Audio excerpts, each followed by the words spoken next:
for relief of material miseries.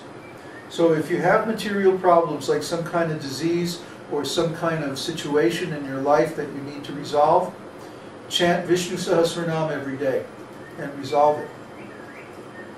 Especially if you follow the directions. To rise early before dawn, take bath, then do achaman and tilak and all that, and nyasa, breathing to stabilize the mind, and then chant Vishnu Sahasranam very nicely. Then it's very easy to get the material benefits that you need to do your spiritual service. This is not a bad thing, but of course, like anything, it can be misused. So my counsel is to, yes, take advantage of these Vedic facilities to get the material things that we need to support our spiritual service. But don't get hung up on them. Don't get attached to them. That's the key. Always remain a little detached, a little neutral. Realize that this is coming from Krishna. So if Krishna wants, he can take it anytime he wants. It actually belongs to Krishna. It's Krishna's property. It's not my property. So if Krishna gives something, then he's giving it because he thinks it's going to benefit me. And when it's time, he's going to take it away too. So I can't be attached. I can't be hung up on this. I have to be willing to give it up at any moment. If it gets in the way of my spiritual advancement, then it's time for it to go. And we have to be willing to walk away. I was talking about this last night, about achieving our long-term goals and our dreams. That we have to be willing to give up the security of the known, and we have to be willing to walk away into the unknown. Otherwise, how are things going to change? How are things going to advance? Especially if we're suffering. Especially if our situation is uncomfortable. If we know there's a problem already.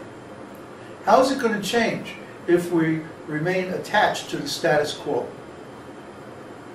It can't change because we're resisting the change. So the change will either have to come by force or we'll have to remain in the same old rut.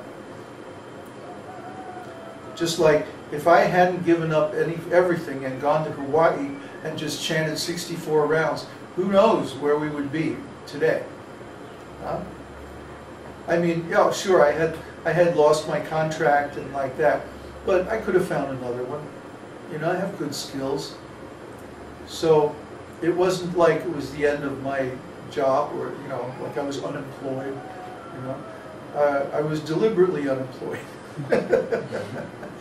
So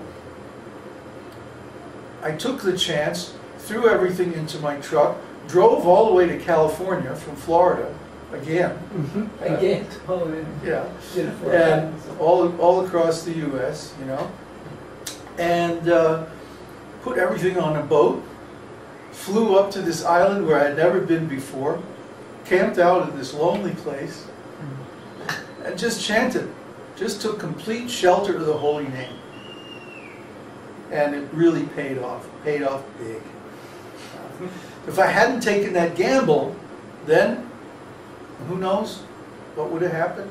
I could have stayed in South Florida puttering around and, you know, just making money and stuff for years. I could still be there now, who knows? I wouldn't be here. We wouldn't be anywhere. We'd just be right where I was back in 2000, which was not a very satisfying place. So you have to take the risk. The more risk you take for Krishna, the more he rewards it. That's been my experience. Like I gave up everything and went to the West Coast in 1967. And the result was I met the devotees and met Prabhupada. Like I gave up everything in 1975 and went to India. With no money. No guarantees, no security, no nothing. And I got to serve Srila Prabhupada. And I got to know his sister. So many good things came out of that. Every time I've taken a big risk for the sake of Krishna, then really good things, really wonderful things have come out of it. Huh? Just like Connor came here and Florian, all the way from Europe, huh? To live with some madman in the jungle. With no travel insurance. No insurance. And no school degree. No insurance and no degree. Oh my God. What do you do? Poor baby. So, is it working out okay so far? Oh yeah. Oh yeah. Oh yeah. Everybody's happy. So, just see, Krishna protects his devotees. And that's the mood of that form of Lord Nrsimha. So, we're going to keep our little lion around for a long time. What have I asked? What is Nyas? What is who? Nyas. Oh yeah, the names is busy. Exercise practice? Is it from pranayama? Oh, yeah, it's pranayama. Oh, okay. After you do your tilak and achama, then it's called nyasa, N-Y-A-S-A. Oh, I spelled it right. Nyasa, with two long A's. Huh? Too long or one with a... Two long A's. Nyasa. Is it spelled with two long A's or is it with the... How do you call it? The line. Macron. Macron. Macron. Is that what's called macron? Yeah. Wow. Definitions. We call it in Irish, we call it a fada. For who? A fada. A fada? Yeah, you put a stroke over the A, it goes ah. Yeah. Fada. Long A. Yeah. Yeah. What is it? Macron. A macron. Yeah. A macron is the long mark. Mm. So it's called nyasa. And the way you perform nyasa is you have these three fingers. This one goes on the bridge of the nose, and then the thumb and middle finger go on the nostrils on either side. And so you use the finger to close one nostril and breathe in, then close the other nostril and breathe out. Then breathe in again, then reverse, and breathe out. Huh? Everybody's trying it. All over the world, so. What are you doing to your nose? Okay, so I'll go over that again. You take the three fingers like this, huh? And then like breathe in through the left nostril, then close the left nostril, open the right nostril, and breathe out through the right nostril. Then leaving the right nostril open, breathe in again. Then close the right nostril, open the left nostril, breathe out, and so on.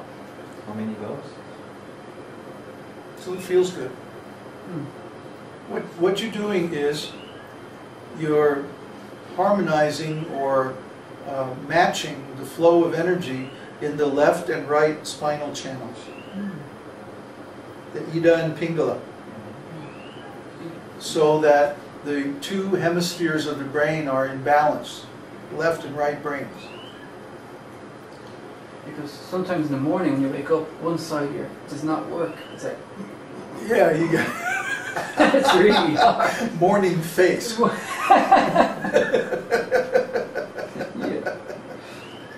Yeah. This eye is over here, your ears are crooked, you know. So this gets everything balanced, and then you're ready to concentrate on your mantras.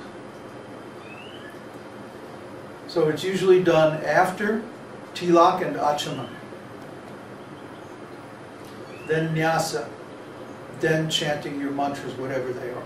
If you have second initiation, if you have Gayatri initiation, you chant your Gayatri mantra after that, and then you chant your japa.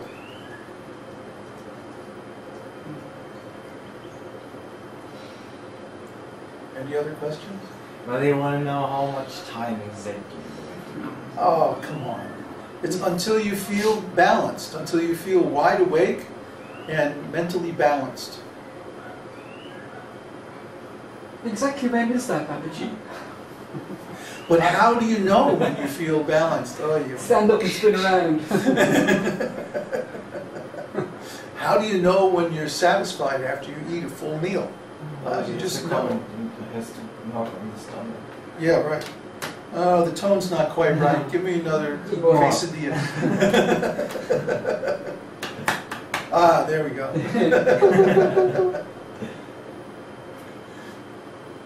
Is everybody happy now? I guess so, they're laughing. Good. Good. Laughing. Leave them laughing, huh? Yeah.